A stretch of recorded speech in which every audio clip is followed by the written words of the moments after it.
Hello and welcome back to Jack's FSX videos. So obviously it has been a while, but I am now back, and as you can see we are trying out a first look at Flight Sim World, just here FSW for short, by Dovetail Games. So we are going to look right into the depths of this game. We're going to look at some of the behind the scenes stuff, the directory files. We're going to have a look at the game on Steam, and another article on flyaway simulation, and we're just going to then look through the settings, look through some of these missions, training flights, whatever, and we're going to have a go at flying it around and stuff. So I have played this game. I probably got it about a month ago now, so I have played it, obviously as it says there, 0.2 hours, so not long.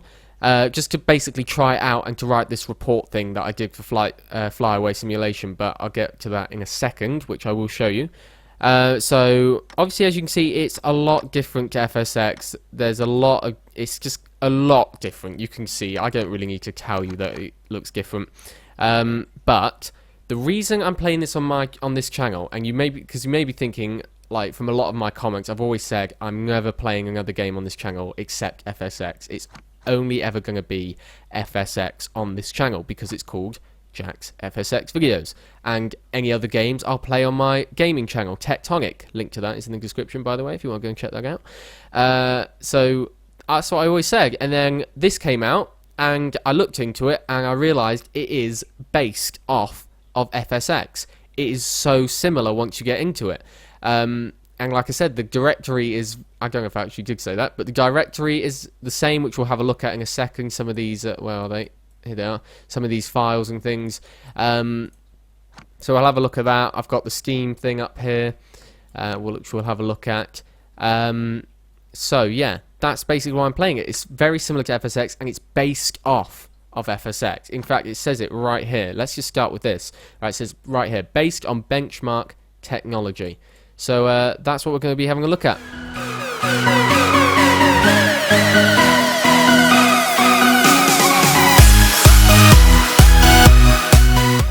Okay then, so before we just get right into the video, the reason I've been off for like a month or something is, as I said in the last video, I've had exams, so I'm now finished with those and I'm back. So that's that out of the way. Right then, on to this game. Like we just said before the intro, based on benchmark technology. Flight Sim World is a flight simulation that includes ultra-detailed GA aircraft, comprehensive flight plan, blah, blah, blah. Alright, so here are just some of the pictures. You can flick through all these yourselves, but there's some there. And so far it's got mixed reviews, which is surprising to me, because I thought people would be more excited, but here we go. This is literally FSX with better shadows and rain effect. Same engine, same graphics, even same buildings and elevation. So obviously some people like it, not recommended. Some people do like it, recommended, you know, but on the whole it obviously is about 50-50, which is why it's a mix there. Personally, I actually really like it, because there are some good graphic improvements, and it's still got the same physics as FSX, if you know what I mean. All the commands and the controls are the same, so you don't have to learn anything new if you have been playing FSX. And of course, it does mean that it's obviously an updated version in terms of it can be updated more, if you know what I mean. Like, because obviously FSX is owned by Microsoft, that can't be updated anymore. That's done. 2006 software, finished. This can be improved upon. The graphics, the lighting. I mean, the biggest update they just did recently was the lighting, which I don't know if I'll be able to show you. So yeah, right now it's on early access, which obviously means it's still being developed. It's not at its full public release. So if you buy the game, you're still going to be getting updates and things. And also right now, if you're watching this in the next couple of weeks, I think, oh no, there you go, 5th of July actually. What's the date today? 1st. So you literally got 5 days, because I'm releasing this on today, the 1st. You literally got 5 days if you want to get this on sale, 10% off. Although it's not that much, it'll still save you a couple quid. So if you were going to buy it, make sure you do it in the next 5 days. Right, so FSW. Now on this website here, Flyaway Simulation, I wrote this report for them. And it's basically, it's quite useful because it basically showing you if add-ons work with FSW. And the simple answer is mostly, I'd say. From what I found, all scenery works. So there it goes, working. I've tested a few, one for this report, and then another couple on my own, and all three of them worked. But in terms of the aircraft, it can be a bit touchy. Like this one, for example, did work with some errors, as it said there. And then the other one, this one, just didn't work at all. What else do we got? This one didn't work. So scenery, yes. Aircraft, on the whole, not really. But whether that's just a few small tweaks that are needed, then I don't know. But you do have to actually do a few things, like you have to add in these lines of text here into the config file and things like that. It's not that hard to do this sort of thing. I mean, I've listed all the instructions very clearly here, so go and check that out if you want to go and find out how to install add-ons into FSW. And the other thing I was going to say was this stuff here. If you're going to add scenery in, you have to add this stuff in here. Again, full instructions all here and stuff. So that is that. Right, and then final thing that we're going to look at before we actually get into looking at all of this stuff is the directories. They are almost identical.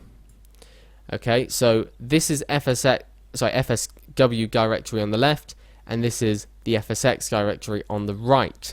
Now, from what you can see, they're pretty much like for like. I mean, they actually are. Although you may be looking and thinking A2A, like, where's that and stuff. Most of it is pretty much like for like, especially the actually most important things you need for things like adding in scenery. For example, sim objects here. It retains the sim object files on this one, and it's all laid out the exact same, you know. So obviously, like, I've got extra things in here like Ultimate Traffic 2. Obviously that's not going to be in there because it's not installed on there. So things like that obviously won't work. And there are obviously a few extra files here like Fly Tampa scenery and Just Flights scenery, Iris. You know, these are all companies where I've installed add-ons. So obviously those sort of things aren't going to be here, but nonetheless, it's pretty similar and you can work from it basically. So let's just get rid of those and let's now just get straight into it because I'm sure that's what you guys are waiting for. So, free flight. That was a long pause. Free flight is where we're going to start off because that's going to let us get straight into it. So, got three simple options: aircraft selection, weather conditions, select departure airport. Now I've selected my home. You select your home. I selected mine as Heathrow, EGLL, just outside London. And you can basically select any airport in the world to be your home sort of base. And this is what the map obviously looks like. These are the major airports that they're sort of highlighting here. And that's basically it. You pick your home. So mine's EGLL. And then I can select a flight plan like this. So if I wanted to go to, let's say, Gatwick, like that. Oh, I think I need to double click. Oh god, I forgot what to, oh, it's right click, sorry. But I've accidentally added that bit in there. But it's a right click, basically. I've messed that up now. Yeah, so you just click and then right click in the bit where you want to finish. So, like I just did there. So it's finished there. That sort of thing. Anyway. Right, so we're going to select our aircraft. These are all of the standard, what they call default aircraft. Not many options, as you can see. There's literally 2, 4, 6, 7 options there, which is pretty bad, to be honest. I mean, I was expecting at least a couple commercial jets. These are all just prop aircraft and things. So we're just going to start with this one here. And then we've got weather conditions. These are all the same, I think they were, as FSX. Oh, why can't I? There we go. Yeah, all pretty much the same as FSX. You've got your winter wonderland and things like that. The only thing that they've added in here are things like summer sunset and cold night, I think, are the forever autumn. The rest are all the same, aren't they? All of these are the same. Yeah, they're all the same. Yeah. So they just added in summer sunset and cold night, whatever they mean. I mean, cold night's just a clear night, isn't it? I don't know. So we're just going to go for fair weather, and then this is where you select your airport. Obviously I already clicked on mine, but you can just click on it and then you can search for any airport in the world, like East Midlands, for example. I only ever do that because it's my nearest airport. And that has obviously just had to get in that thing. I've sort of messed it up here, but you can delete them out here. So is that what we want? Yeah, so take off at EGLL, arrive at East Midlands. We're not going to do that because that's too far away. Let's try London City. Let's have a flight to London City. There you go. So it works just like that, and I just right click there and it's got that there. Done. And then it's got a bunch of information down here, distance, speed, heading, whatever you need. And then that is it. You click confirm and start. So now we're going in, we're loading, free flight, Heathrow to London City. So once we've done this free flight, because, oh, let me just grab my joystick. It's on the floor next to me. There we go. So once we've done this, we will have a look at some like the behind the scenes sort of stuff. Well, I just did the behind the scenes with the directory. That's what I would call behind the scenes.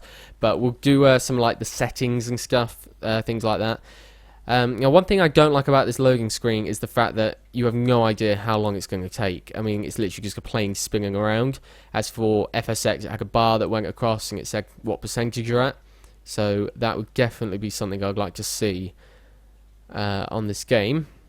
Just straight off. I mean, that's, I think, the first thing I've suggested so far. Oh yeah, and more aircraft. I mean, that's certainly not many. Right, so there we go. We're in. So you obviously whack start on. And then you've got a menu bar up here. Already you can see there's only 2 options, unlike the rest. They've gotten rid of them all because now, I think, yeah, it's escape. You just tap, and then you've got extra things that you can do here instead.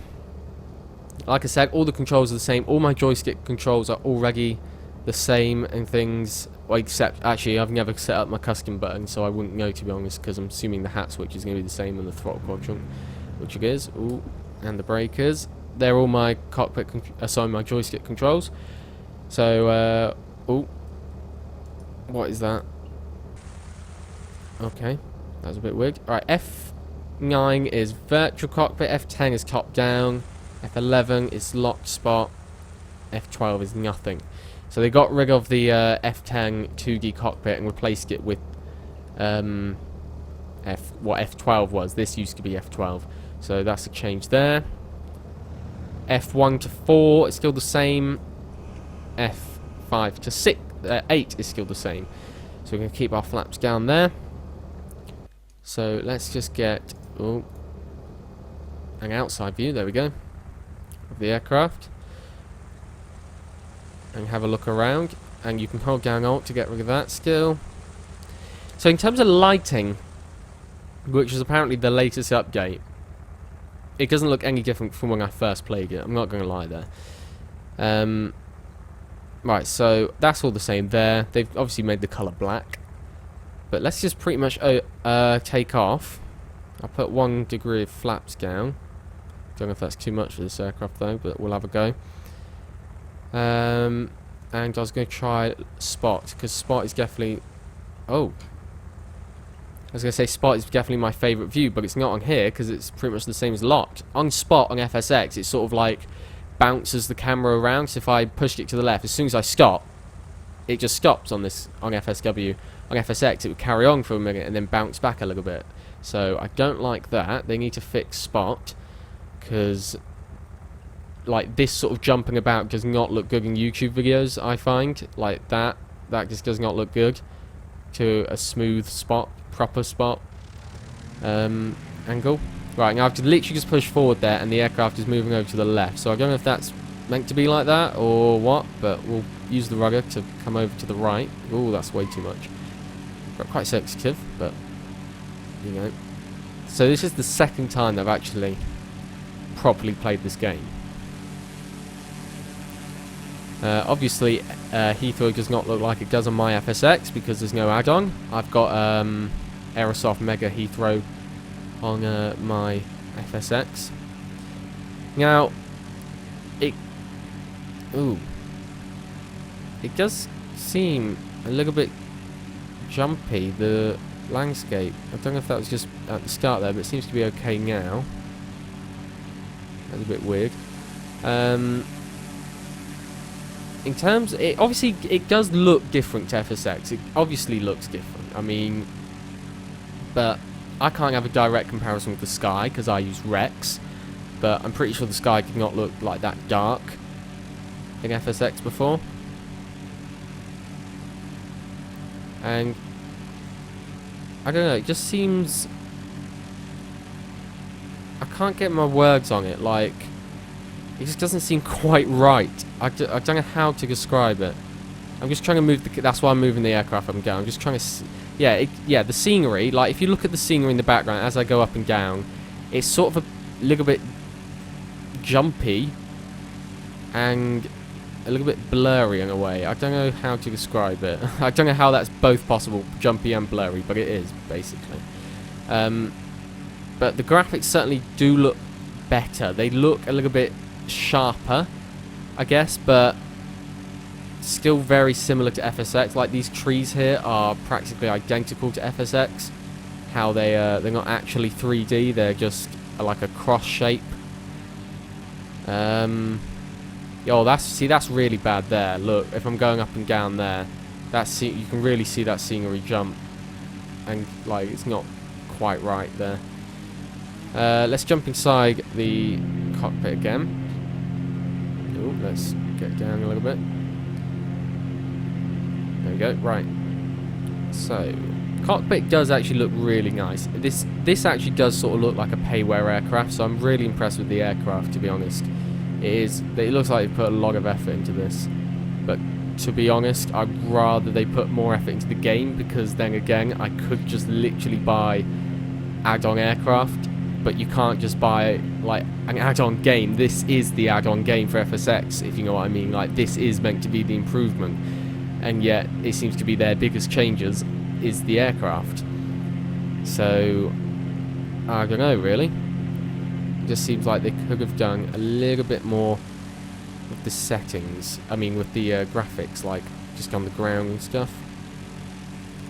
Maybe put a bit more detail in. That's all I'm saying.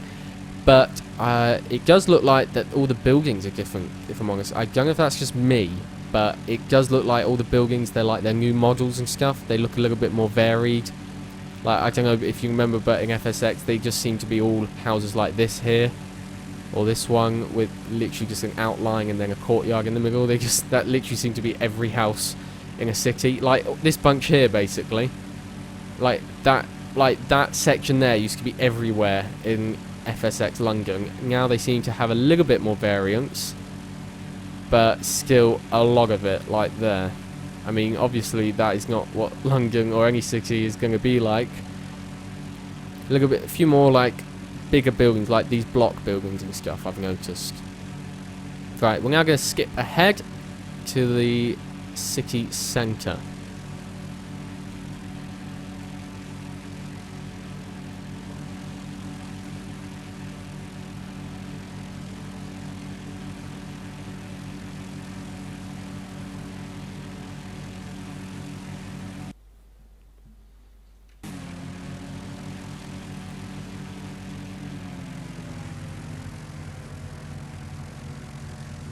Okay, so we're now just coming up for the city centre here. We've got Big Ben down here, we've got the London Eye. Graphics are actually still loading in, there we go, because I did just fast forward it. Which is interesting, you've only got a maximum of 8, I think it was.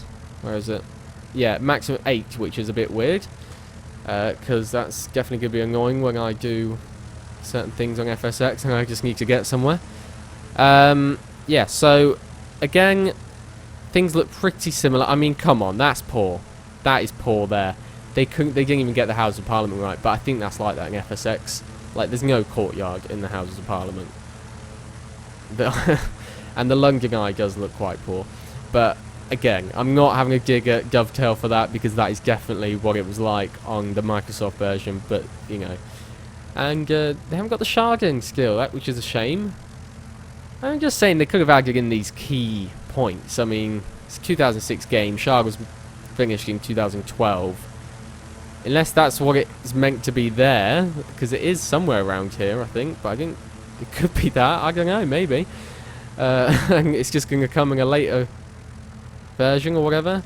But they have got rid of the glitch that was here. I had a glitch in my game where, like, it was just land here or something near Tower Bridge. I don't know if anyone else had that, but I certainly did. So they've sorted that out, which is very good. There's the Gherkin, Tower of London. Massive crane there, Jesus. I don't know if you can just about see that, because it's like almost see-through, but a big yellow crane there. Right, so we're coming up for London City. Oh, what's that? down here? Okay, I thought I couldn't tell what that was at first. It's just a little inlet, I guess. Right, I'm just going to put out a degree of flaps for now. Right, so this is obviously Canary Wharf area. We've got the O2 Arena up there on the right, with London City straight ahead. So, like I was saying, the graphics, I mean not the graphics, the physics of the game are practically the same. In fact, they are the same as FSX. They feel pretty much the same. I don't know, but the perception just feels different. I don't know how to describe it, but the perception does definitely feel different. Are there actually bridges there? I've never known that. I never knew there was bridges there.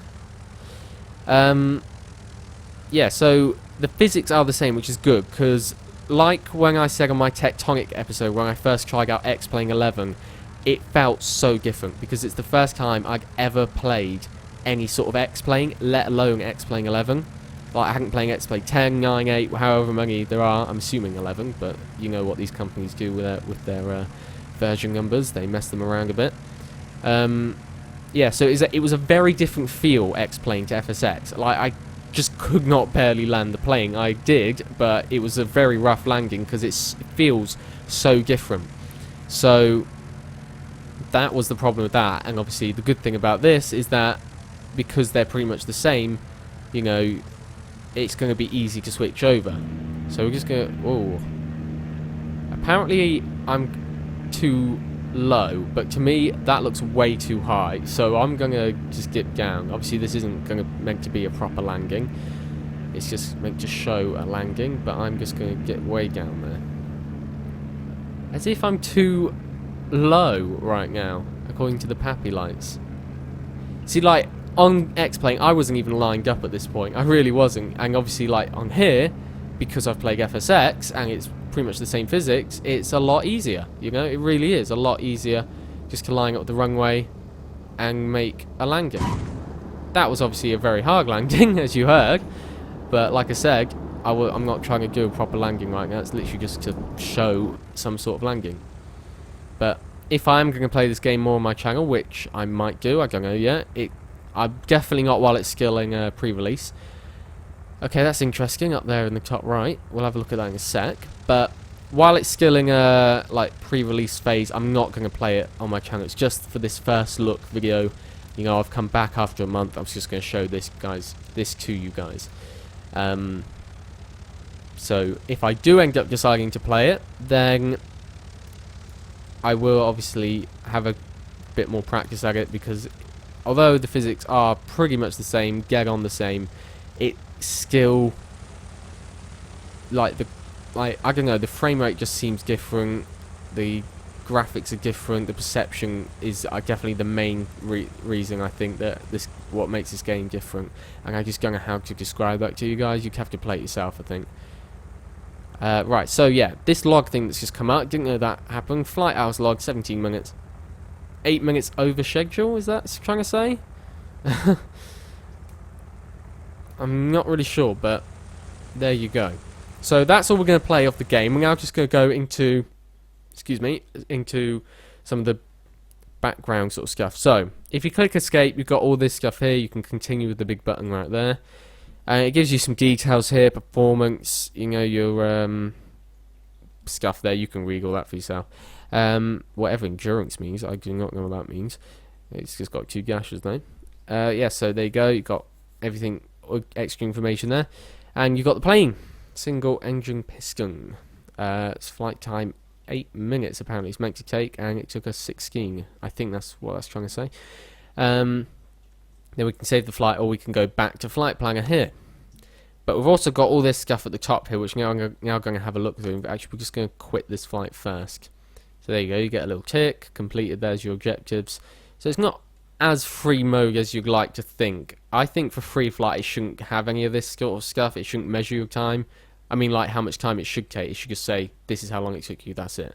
You know, like, in fact, not even that. Like, free flighting FSX, it literally just lets you do what you want. There's no kind of logging or whatever, and that's what this is done. In fact, there is a log on FSX, but not one that anyone really ever looks at. Yeah, so I don't think this is really good for a free flight sort of thing. This is only useful for missions, so I don't really know why they bothered putting that in, but there you go. Let's just go back. There we go.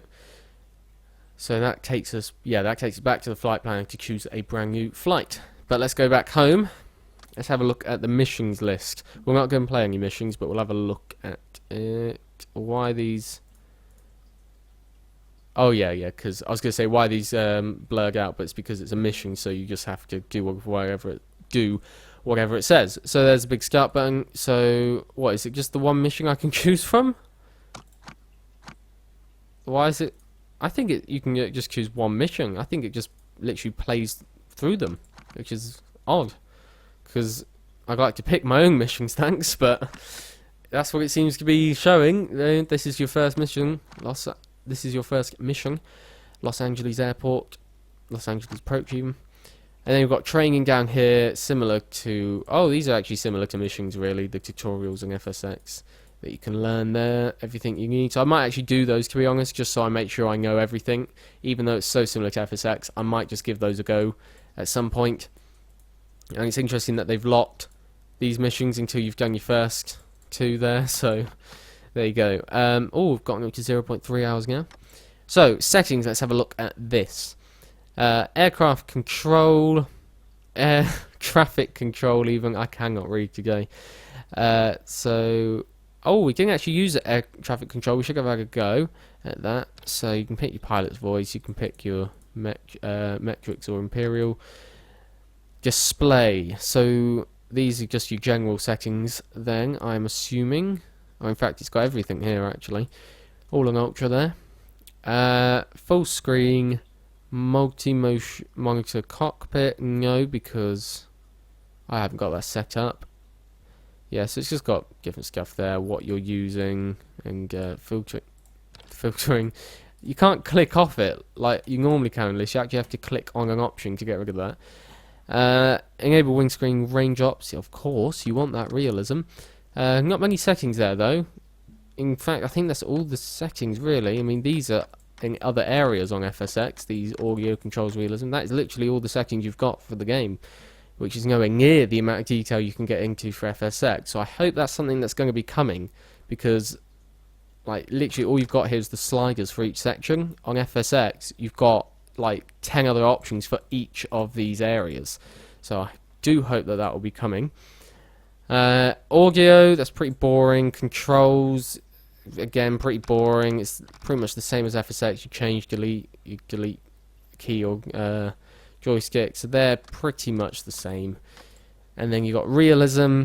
Again, it doesn't look like that many options, but then again, I've barely ever used the realism settings on FSX, so that might be about right. Profiles, that's my name and things. Location, yeah, whatever. And credits at the end. Then we've got pilot profile up here. So we've got light aircraft pilot. So that's like my license sort of thing. You get to like build it up the more flying you do. There you go. You've got 17 minutes out of 3 hours of flight time to get to your next thing or whatever. I'm not sure how this works, to be honest. To Academy. Oh yeah, you work through those things then, I'm guessing. That's how that works. Here are all your missions. So why can't you just start on this one? Oh, you can. Alright, so that's how you access your missions, which is a bit of a weird way to do it. Oh gosh, I'm going to just do this one here. Bit of a weird way to do that, but there you go. What is that? I can switch between them? Bit weird. Or is that what I've achieved? I don't know. They're both on 0%, so I don't know what those two mean, and why I've got two. So yeah, there's all your missions. Statistics, quite interesting actually. That keeps any achievements and your total fly time, night time, whatever, landing and takeoff. So FSX has obviously got all this as well. It tells you all your log stuff, and yeah, there you go, recent achievements. Then we've got a score that is apparently inactive. I can't click on it, so again, maybe, well, obviously something that's going to be coming soon. Here's a missions tab actually. This is weird. Okay. taxi, cross-controlled. Alright, so you can select missions from here then, I guess. Different kinds of missions in different places of the world. And a workshop. Couldn't tell you what this is either, but it's there if that's what you want. Click browse. Oh, okay, so you can download missions basically. That's all that is. You can just download missions. Training. Yeah, that's the same as those lessons. Missions, exactly the same. Free flight, which we've already done, and then we've got multiplayer, which I have not tried. I haven't even looked at really. Oh, there's my friends list, which I blurred because there are some people's names on there that I'm sure wouldn't want to be on YouTube. Yeah, so I think that is all there is to show you. Multiplayer is definitely something I will probably be doing, but it doesn't look like there's many servers, if I'm honest. So we'll try that out maybe once it's a bit more popular. So that is it. Thank you for watching this video. Please leave a like if you enjoyed it, if you found it useful, or if you're going to get the game or whatever. Let me know if you're going to get the game. I'm interested to see how many people are going to get it, or in fact if you've already got it. It's been out for over a month now, so month and a half I think actually. So if you have got it, or you're going to get it, or you're about to get it, whatever it is, please let me know, because I am actually interested how many people are going to get this, who's going to get this, or whatever. So leave a like if you did find this useful, and subscribe if you're new to the channel. Hopefully Flight Sim World will be coming to this channel. Maybe, I don't know, we'll see if I can actually be bothered to learn about it, which I will, don't worry, but we'll just see if it comes to the channel. So yeah, that's it. Subscribe if you enjoyed it, and remember to subscribe to the Paradox Network, or even join if you want. We just released the channel trailer over on that channel, so the new network trailer. So if you've got a YouTube channel, no matter how big or small, no matter what the genre, videos, no matter what the videos, like gaming, vlogging, how-to tutorials, whatever it is, you can join the network and subscribe if you don't have a channel. So remember to do that. Link to those are in the description. And like I said, thanks for watching.